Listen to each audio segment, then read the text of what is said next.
اہل تقویٰ کی صورت بنا لیجئے، اہل تقویٰ کی صورت بنا لیجئے، نور سنت سے چہرہ سجا لیجئے، اہل تقویٰ کی صورت بنا لیجئے۔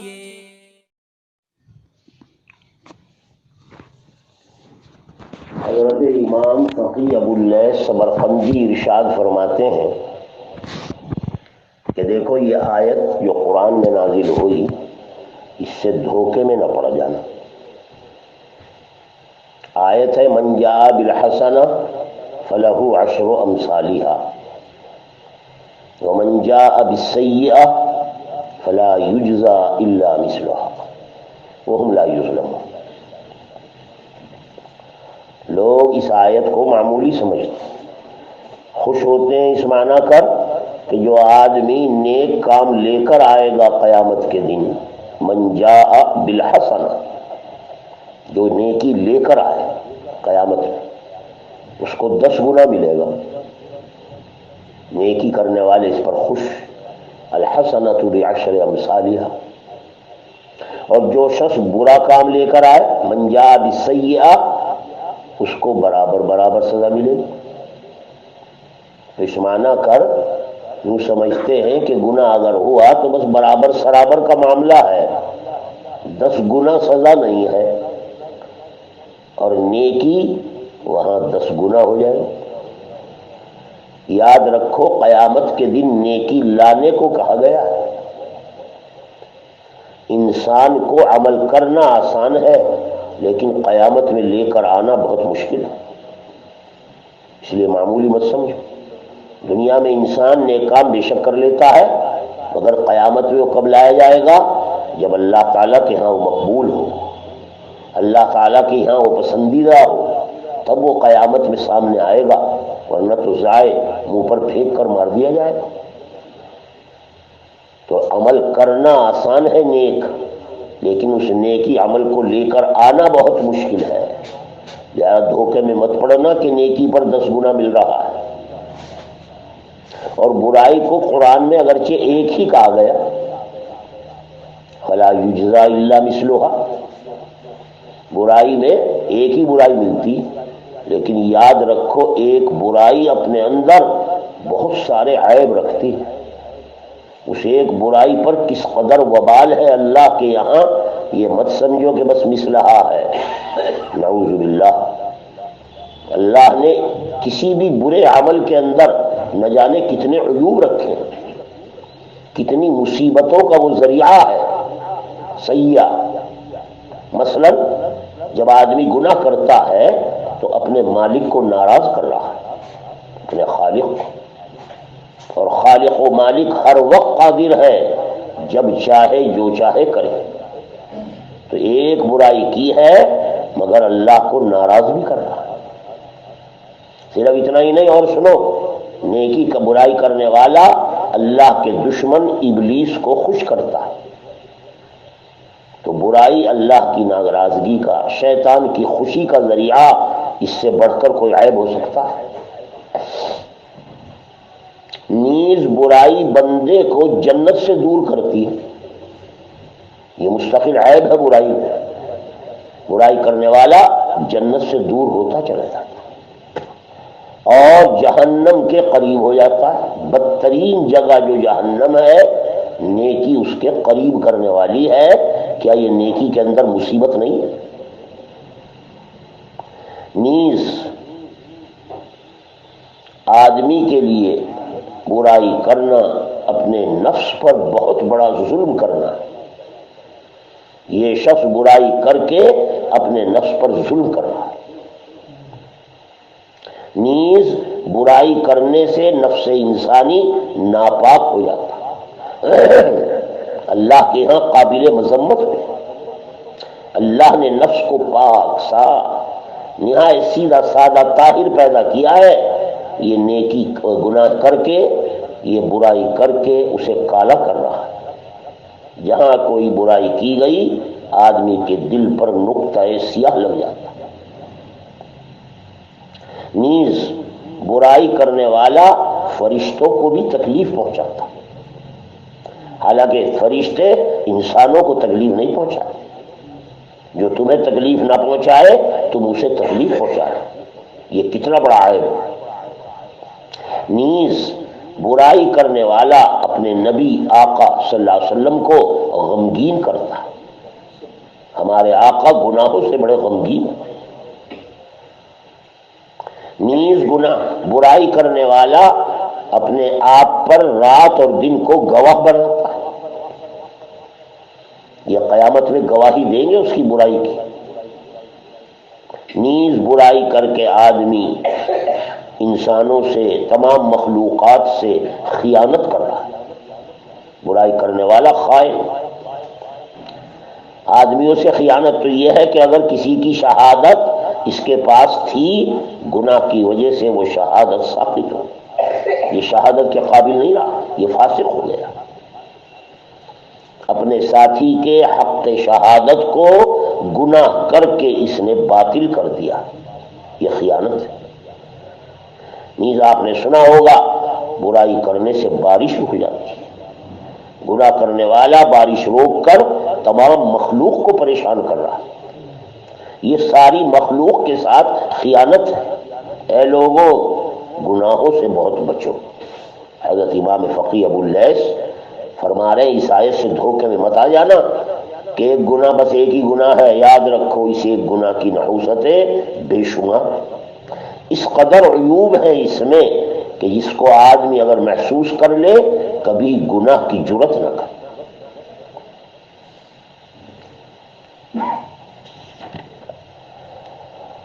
اللہ، ایک عقل مند سے پوچھا گیا کیا وجہ ہے کہ ہم علم پڑھتے ہیں، سنتے ہیں مگر فائدہ نہیں اٹھاتے، کیا چیز رکاوٹ ہوتی علم کے نافع ہونے کا؟ فرمایا ان بزرگ نے کہ تم جو علم حاصل کرتے ہو یہ اللہ کا بہت بڑا انعام ہے، اور تم اس انعام پر اللہ کا کوئی شکر ادا نہیں کرتے۔ علم اتنی بڑی نعمت ہے کہ رات دن آدمی شکر ادا کرے، نعمت کا شکر ادا نہیں ہو سکتا۔ دوسری بات یہ کہ اگر خدا نہ خواستہ گناہ ہو جائے جو ہر انسان سے ہو سکتا ہے تو اس پر فوراً استغفار کرنا ہے۔ آپ لوگ علم میں مشغول ہوتے اور توبہ و استغفار کی نوبت نہیں آتی۔ نیز علم حاصل کرنے والا عامتاً ایسا غفلت میں ہوتا ہے کہ اپنے علم پر عمل بھی نہیں کرتا، علم غیر نافع بن جاتا۔ نیز اگر مجلس علم میں، علماء میں، صالحین میں بیٹھنے کی نوبت بھی آ جائے تو ان کی پیروی نہیں کرتے۔ مجلس میں بیٹھنا کافی نہیں ہے، علماء اور صلحاء کی مجلس میں جو علم اور صلاح کی باتیں معلوم ہوئی ہیں ان پر عمل کرنا اصل ہے۔ اگر آدمی عمل نہیں کر رہا ہے، صرف علم ہی علم ہے، یہ علم اس کے لیے وبال بنے گا قیامت میں۔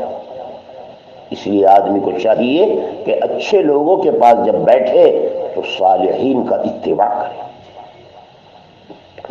اور ایک بیماری یہ ہے ہم لوگوں میں کہ ہم اپنے ہاتھوں سے اپنے بھائیوں کو دفن کر کے آتے ہیں مگر کبھی اپنے مرنے کا خیال نہیں آتا، کوئی عبرت نہیں۔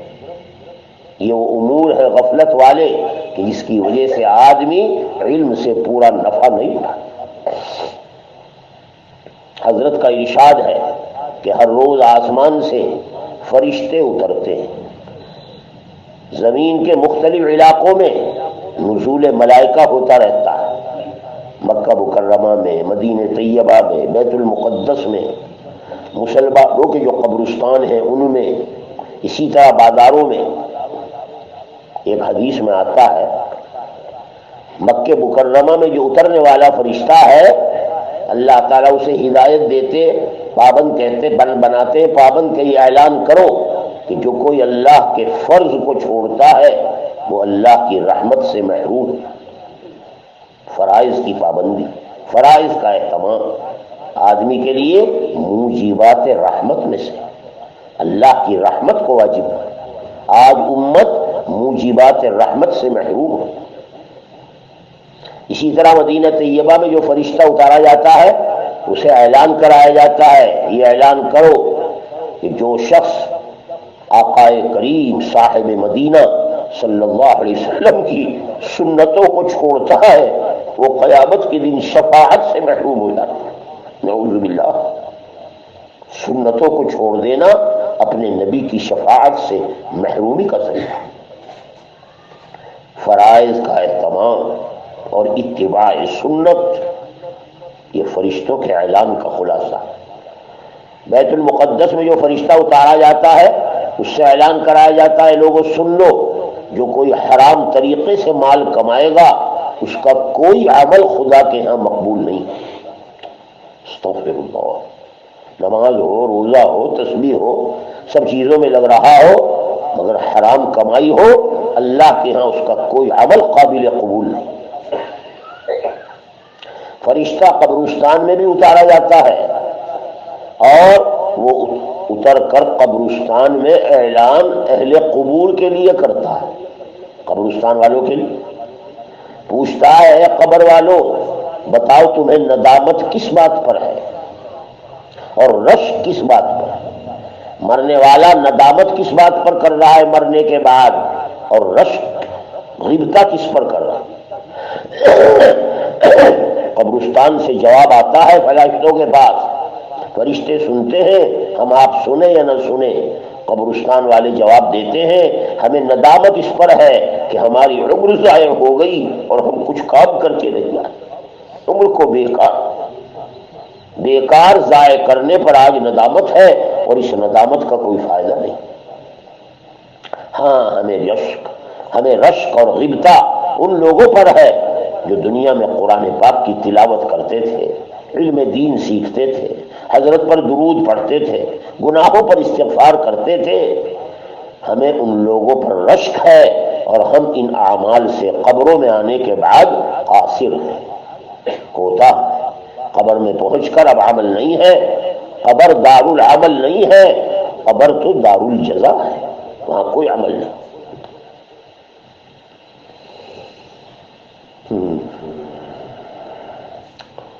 ایک حدیث میں جناب نبی پاک صلی اللہ علیہ وسلم نے ارشاد فرمایا، اے عائشہ چھوٹے چھوٹے گناہوں سے بھی بچتے رہنا، چھوٹے چھوٹے گناہوں سے نہیں۔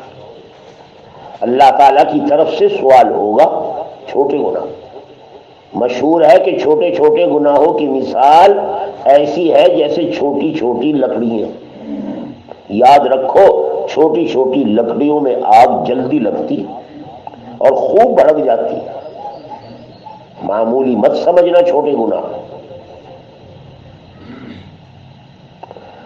تورات کا مضمون کتابوں میں موجود ہے جو موسیٰ علیہ السلام پہ اتارا گیا کہ جو کوئی بھلائی کاشت کرتا ہے وہ سلامتی کی فصل کاٹتا ہے۔ جو لوگ دنیا میں بھلائی والے اعمال کر رہے ہیں وہ سلامتی میں، اور اسی طرح جو کوئی برائی بوتا ہے وہ ندامت کی کھیتی کاٹتا ہے۔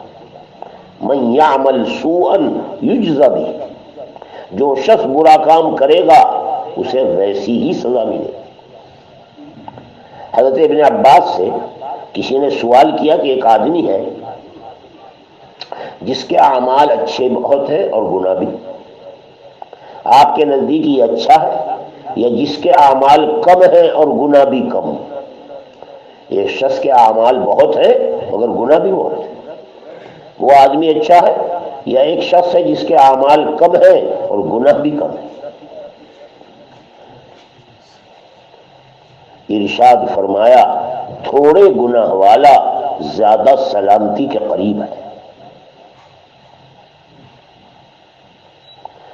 ایک عقل مند سے نقل کیا گیا کہ نیکی تو ہر آدمی کر لیتا ہے مگر جواں مرد وہ شخص ہے جو گناہوں کو چھوڑ دے۔ اس لیے آدمی کو چاہیے چاہے اعمال قلیل ہو مگر گناہ اس کے نامہ عمل میں کم ہو۔ اسی لیے علماء نے لکھا ہے، قرآن کریم سے بھی اشارہ ملتا ہے، ترک معصیت طاعت سے افضل ہے۔ نیک کام کرنے کے مقابلے میں گناہوں سے بچنا یہ اللہ کو زیادہ پسند ہے، کیونکہ اللہ تعالیٰ نے ما قبل میں آپ نے آیت سنی، یوں فرمایا من جاء بالحسنہ، آخرت میں نیکی لے کر آؤ، لانے کی شرط لگائی، اور گناہوں کو چھوڑنے اور ترک کر دینے کی سوا کوئی چیز نیکیوں کو لانے والی نہیں۔ گناہوں سے نیکیاں دنیا ہی میں برباد ہو جاتی، ہاں گناہوں سے بچنے والا آخرت میں نیکیاں لے کر آنے والا۔ اسی لیے کہا گیا کہ نیکی کرنا آسان ہے مگر قیامت میں لے کر آنا بڑا مشکل ہے۔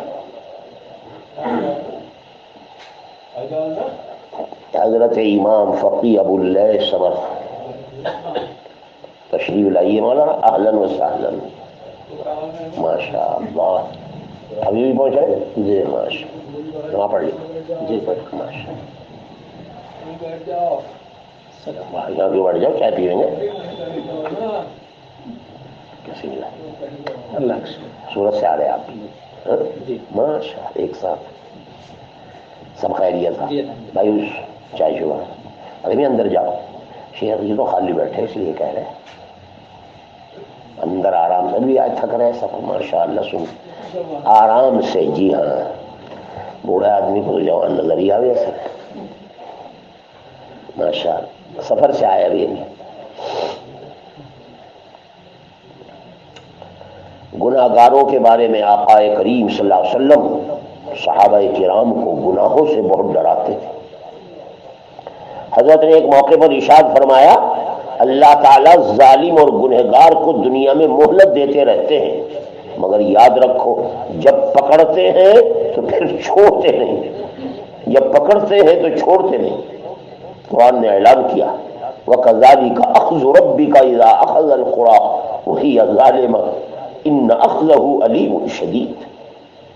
آپ کے رب کی پکڑ ایسی ہے کہ جب وہ کسی آبادی والے کو پکڑتے ہیں تو ان کی پکڑ بڑی سخت ہوتی۔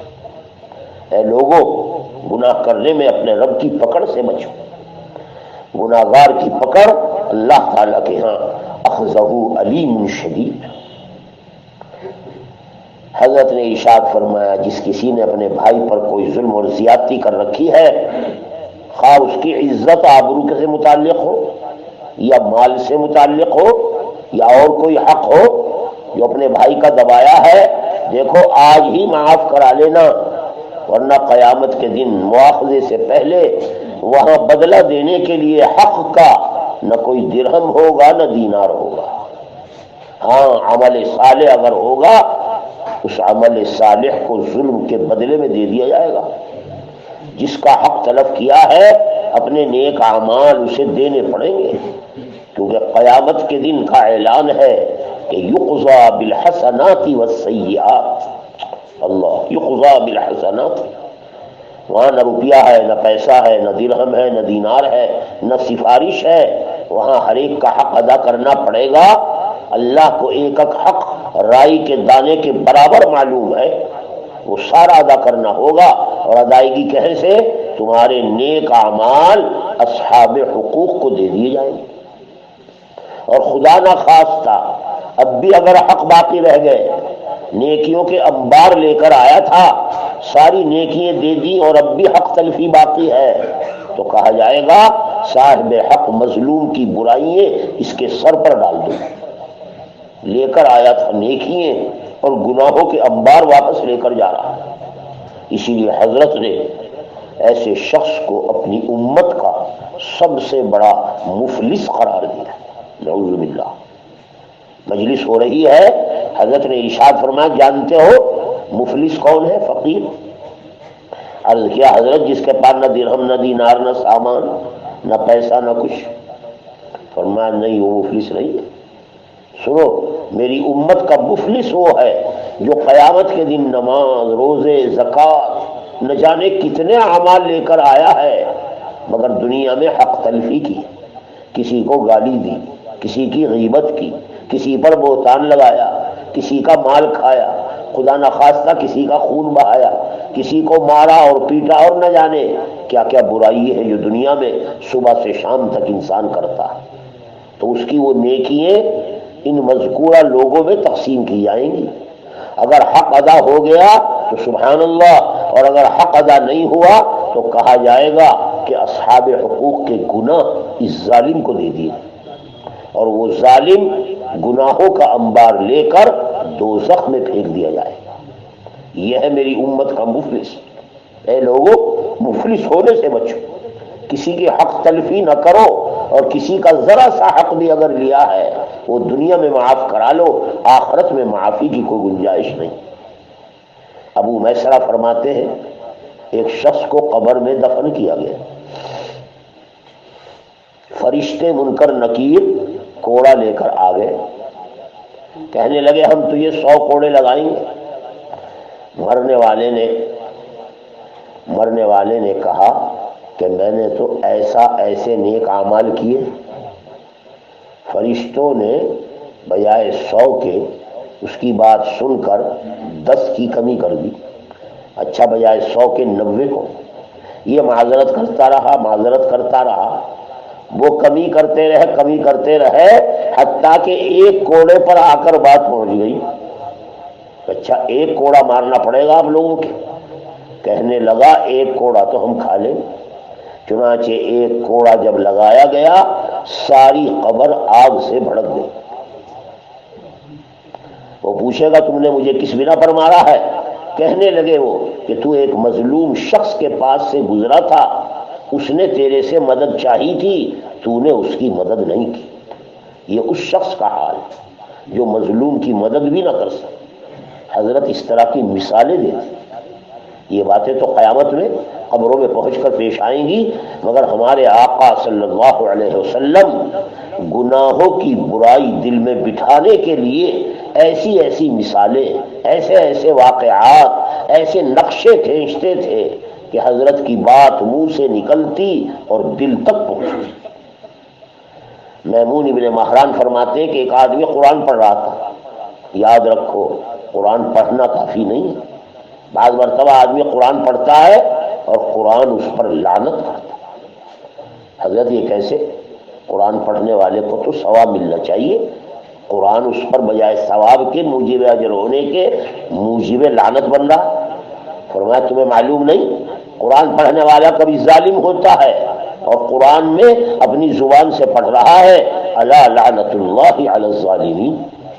اللہ کی لعنت ہو ظالموں کو، اور خود ظالم ہے تو کیا اللہ کی لعنت نہیں ہوگی؟ یہ قرآن اس پر لعنت نہیں رہا.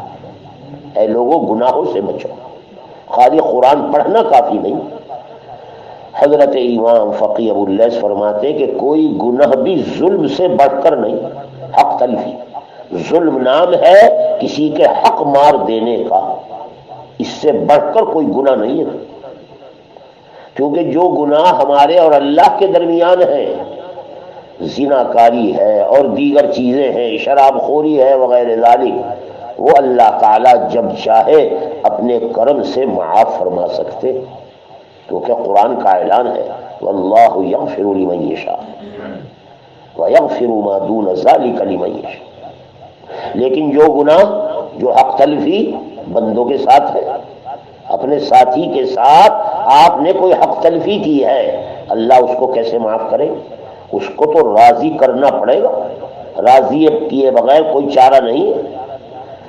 لہذا ظلم سے ہمیشہ آدمی کو بچنا چاہیے، توبہ کرتی رہنی چاہیے، اور جن لوگوں کے حقوق ہیں ان کی ادائیگی کی سب سے زیادہ فکر کرنی چاہیے.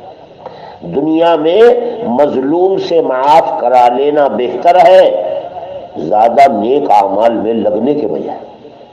آدمی زیادہ نیک اعمال نہ کرے لیکن کسی کی حق تلفی نہ کرے. محمود ابن مہران فرماتے ہیں کہ کوئی شخص کسی پر اگر ظلم کر بیٹھے، پھر اس سے معاف کرانے کا تقاضا پیدا ہو جائے، لیکن کسی وجہ سے معاف نہیں کرا سکا، تو اسے چاہیے کہ نمازیں پڑھ کر اس مظلوم جس کا حق مارا ہے اس کے لیے استغفار کرے. یہ شخص اپنے ظلم سے امید ہے قیامت میں بری ہو جائے.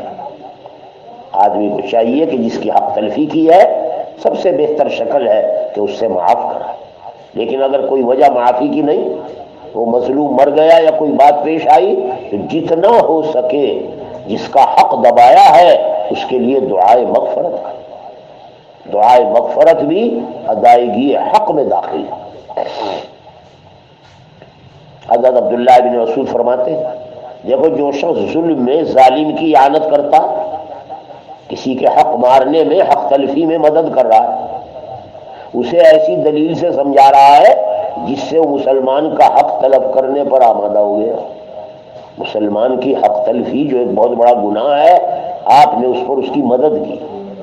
ایسا شخص جو مدد کرنے والا ہو ظالم کی، وہ اللہ کے غضب کا نشانہ بنتا ہے، اور ظالم کو جس طرح ظلم کا وبال ملے گا، اعانت کرنے والا بھی اس میں شریک ہے۔ حضرت عمر نے ایک مرتبہ حضرت احنف بن قیس سے مجلس میں تشریف فرما کے پوچھا، اے احنف بن قیس، بتاؤ سب سے بڑا جاہل کون ہے؟ حضرت نے جواب میں فرمایا، دیکھو جو شخص اپنی آخرت کو دنیا کے عوض میں بیچ ڈالے، اس سے بڑا کوئی احمق نہیں۔ حضرت عمر نے فرمایا، میں اس سے بھی زیادہ بڑھ کر تمہیں جاہل اور احمق نہ بتاؤں؟ بے شک دنیا کے عوض میں آخرت کا بیچ دینے والا احمق ہے، مگر اس سے بھی زیادہ احمق۔ فرمایا ضرور بتائیے امیر المومنین۔ فرمایا جو شخص اپنی آخرت دوسرے کی دنیا کی عوض میں بیچ، بجائے اپنی دنیا کے دوسرے کی دنیا بنانے کے لیے کہیں جھوٹ بول رہا ہے، کہیں گناہ کر رہا ہے، کہیں اور حق تلفی کر رہا ہے، نہ اپنے کو دنیا میں کچھ پہنچا رہا ہے، نہ آخرت میں، دوسروں کی دنیا بنانے کے لیے کر رہا ہے، ایسا شخص سب سے بڑا احمق اور جاہل ہے۔ حضرت علی فرماتے ہیں میں نے کسی سے کبھی نہ بھلائی کی نہ برائی، کیونکہ اللہ تعالیٰ فرماتے ہیں جو نیکی کرتا ہے وہ اپنے لیے، اور جو برائی کرتا ہے وہ اپنے ہی لیے۔ من عمل صالحا فلنفسی ومن اساء فعلیہا۔ اگر میں نے کسی سے کوئی بھلائی کی ہے تو یہ اس کے ساتھ کہاں ہوئی، یہ تو اپنے نفس کے ساتھ۔ اس لیے فرمایا میں نے کسی کے ساتھ کبھی بھلائی کی ہی نہیں۔ جب کسی کے ساتھ بھلائی کر رہے ہو سمجھو اپنے ساتھ کر رہے ہیں۔ اسی لیے فرمایا میں نے کسی کے ساتھ برائی بھی نہیں کی، کیونکہ قرآن نے کہا ہے جو آدمی کسی سے برائی کرتا ہے وہ خود اپنی جان پر ظلم کر رہا ہے۔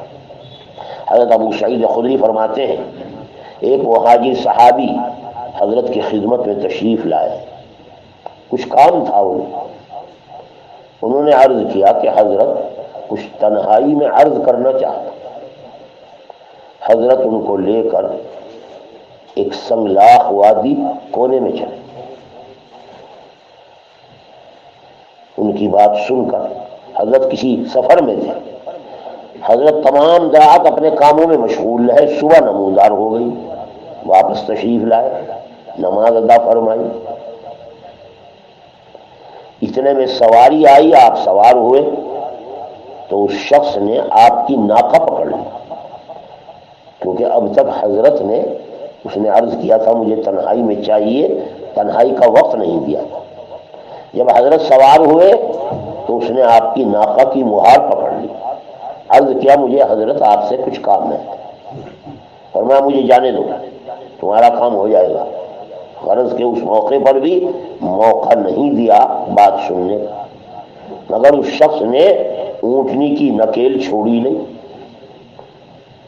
حضرت نے ناگواری میں ایک درہ، ایک کوڑا اس کے لگایا اور آگے بڑھ گئے، نماز پڑھائی، فارغ ہوئے، لوگوں کی جانب متوجہ ہوئے، سارے لوگ جمع تھے۔ آپ نے پکار کر مجلس میں کہا وہ شخص کہاں ہے جسے ابھی میں نے درہ لگایا ہے؟ وہ چپ رہا۔ آپ نے بات کو دہراتے ہوئے فرمایا ارے وہ شخص کون ہے، کھڑا ہو جائے۔ وہ شخص گھبرا کر کھڑا ہو اور حضرت کے سامنے معافی مانگنے لگا، میں اللہ تعالیٰ سے اور حضرت سے پناہ چاہتا ہوں، اس طرح کے کلمات معذرت کہنے لگا۔ حضرت اسے قریب بلاتے رہے، قریب آؤ قریب آؤ، قریب تر کرنے لگے۔ جب وہ پاس آ گیا تو آپ اس کے سامنے بیٹھ کر حضرت نے فرمایا دیکھو یہ کوڑا ہے، پکڑو اور تم مجھ سے بدلہ لو، کیونکہ میں نے تمہیں مارا، کوڑے سے مجھ سے بدلہ لو۔ وہ شخص کہنے لگا خدا کی پناہ، خدا کی پناہ چاہتا، اس کے نبی کے میں کوڑا ماروں یا کیسے؟ آپ نے فرمایا کوئی حرج نہیں ہے، یہ کوڑا پکڑو اور اپنا بدلہ لو۔ وہ پھر معافی مانگتا رہا، خدا کی پناہ، خدا کی پناہ، میں نبی کے ساتھ ایسا معاملہ کیسے کر سکتا؟ مگر حضرت اصرار ہی کرتے ہیں۔ ارشاد فرمایا دیکھو نہ مارنے کی ایک صورت ہے کہ کم سے کم زبان سے معاف کر دو، میں نے تمہارے ساتھ جو حرکت کی زبان سے کہو کہ میں نے معاف کر۔ اس نے فوراً کوڑا پھینک دیا اور عرض کیا یا رسول اللہ میں نے بالکل معاف کر دیا۔ اس کے بعد حضرت نے ارشاد فرمایا اے لوگو اپنے رب سے ڈرتے رہو، جو شخص بھی کسی مومن پر معمولی سی زیادتی اور ظلم کرے قیامت کے دن اس کا بدلہ دینا پڑے گا۔ قیامت کے دن مظلوم لوگ سب سے زیادہ کامیاب ہوں گے کیونکہ ان کے حقوق اللہ تعالیٰ سب سے پہلے عدالت میں دلوائے گا۔ حضرت سفیان ثوری فرماتے ہیں کہ اگر تو 70 گناہ کر لے اور اللہ کی بارگاہ میں حاضر ہو جائے تو تیرے اور اللہ کے درمیان اس سے زیادہ کچھ آسان نہیں ہے کہ تو ایک گناہ ایسا لے کر جائے جو تیرے اور بندوں کے درمیان، کوئی گناہ کوئی حق تلفی بندوں کی لے کر مت جا۔ رہ گئے اللہ تعالیٰ کے حقوق، چاہے وہ 70 ہو یا 100، اللہ کا وعدہ ہے کہ میں اپنے حقوق معاف کروں گا مگر بندے کا حق معاف نہیں۔ حضرت ابراہیم ابن ادھم فرماتے ہیں مقروض آدمی کے لیے لائق نہیں ہے کہ وہ زیتون یا اس سے بھی کم درجے کی کوئی چیز روٹی کے ساتھ کھائے جب تک کہ اپنا قرض ادا نہ کرے۔ قرض ادا کرنے کا اتنا اہتمام، فاقہ برداشت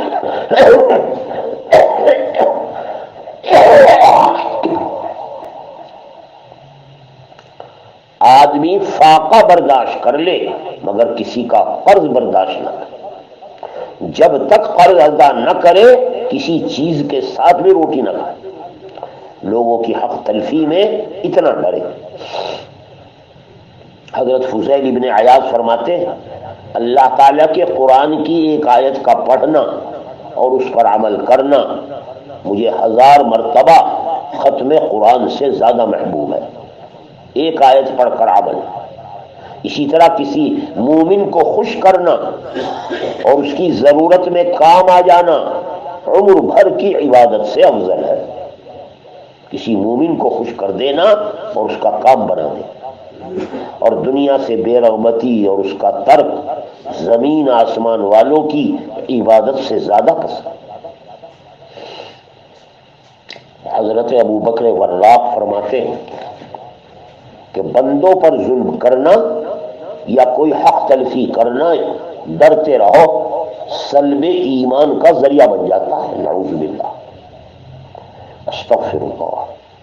ابو القاسم حکیم بہت بڑے بزرگ گزرے ہیں، ان سے کسی نے پوچھا کیا کوئی گناہ ایسا بھی ہے جو نعوذ باللہ بندے کو ایمان سے محروم کر دے؟ فرمایا جی ہاں، 3 چیزیں ہیں، ڈرتے رہنا یہ آدمی کو ایمان سے محروم کر دیتی۔ ایک تو اپنے نعمت ایمان اور اسلام پر شکر نہ کرنا، ہمیشہ شکر کرنا چاہیے کہ اللہ تو نے ہمیں ہدایت اسلام دی، اور اپنی اس نعمت اسلام پر شکر کے ساتھ ساتھ یہ خوف رکھنا کہ کہیں نکل نہ جائے، خوف و خطر محسوس کرنا۔ ہمارے آقا صلی اللہ علیہ وسلم نے فرمایا ہے لوگوں کے دل اللہ کی انگلیوں کے درمیان ہے، جب چاہے پھیر دیتے ہیں ایمان سے کفر کی طرف اور کفر سے ایمان کی طرف۔ اس لیے ڈرتے رہنا چاہیے، نہ جانے کب دل میں نعوذ باللہ کوئی خوف و خطر آ جائے۔ اور تیسری چیز جس سے ایمان سے محروم ہونے کا خطرہ ہے وہ لوگوں کی حق تلفی اور ان پر ظلم کرنا۔ ظلم کرنے سے ایمان کے سلب ہونے کا اندیشہ۔ حضرت انس فرماتے ہیں نبی پاک صلی اللہ علیہ وسلم نے ایک آدمی کو 3 باتوں کی تاکید فرمائی، 3 باتوں کا اہتمام کرو۔ ایک تو موت، کثرت سے یاد کرو، اور باتوں کا دھیان مت کرو، زیادہ تر دھیان موت کی طرف۔ دوسرے اللہ تعالیٰ کا شکر ادا کرتے رہو چاہے کسی حال میں ہو، یہ مت سمجھنا کہ نعمتیں ہم پر نہیں ہیں، ہم غربت اور فقر میں ہیں۔ اللہ کی بندے پر اتنی نعمتیں ہیں قرآن کہتا ہے اگر شمار کرو گے شمار نہیں کر سکتے۔ اس لیے آدمی کو ہر حال میں اللہ تعالیٰ کی نعمتوں کا شکر کرنا ہے، اس سے نعمت میں اضافہ ہوتا ہے۔ اور تیسری چیز ہے دعا کا اہتمام، ہمیشہ دعا کا اہتمام، نہ جانے اللہ کب کون سی دعا قبول کر لے۔ اس لیے فرمایا ہر آدمی کو 3 باتوں کا اہتمام کرنا چاہیے، موت کی کثرت، موت کا کثرت ذکر، اللہ تعالیٰ کی نعمت دین اور نعمت ہدایت پر شکر، اور دعا کا اہتمام۔ اور فرمایا 3 باتوں سے رکے رہنا، 3 باتوں سے منع فرمایا۔ ایک تو اپنا وعدہ مت توڑنا، بلکہ وعدہ توڑنے میں کسی کا تعاون بھی نہ کرنا، اور دوسرے کسی پر ظلم نہ کرنا۔ یاد رکھو اللہ مظلوم کی ہر حال میں مدد کرتے ہیں، چاہے اس کے پاس ایمان بھی نہ ہو، ظلم ایسی چیز۔ اور تیسرے مکر و فریب سے بچنا۔ حضرت یزید ابن سمرہ فرماتے ہیں کہ ساحل سمندر کی طرح یاد رکھو جہنم کے بھی کنارے ہیں، جیسے سمندر کے چاروں طرف کنارے ہوتے اور بیچ میں سمندر موجیں مارتا رہتا ہے، جہنم کا نقشہ ایسا ہی سمجھو۔ اور یاد رکھو جہنم میں بختی اونٹوں کی طرح سانپ اور بچھو ہوں گے، اونٹوں سے بڑے۔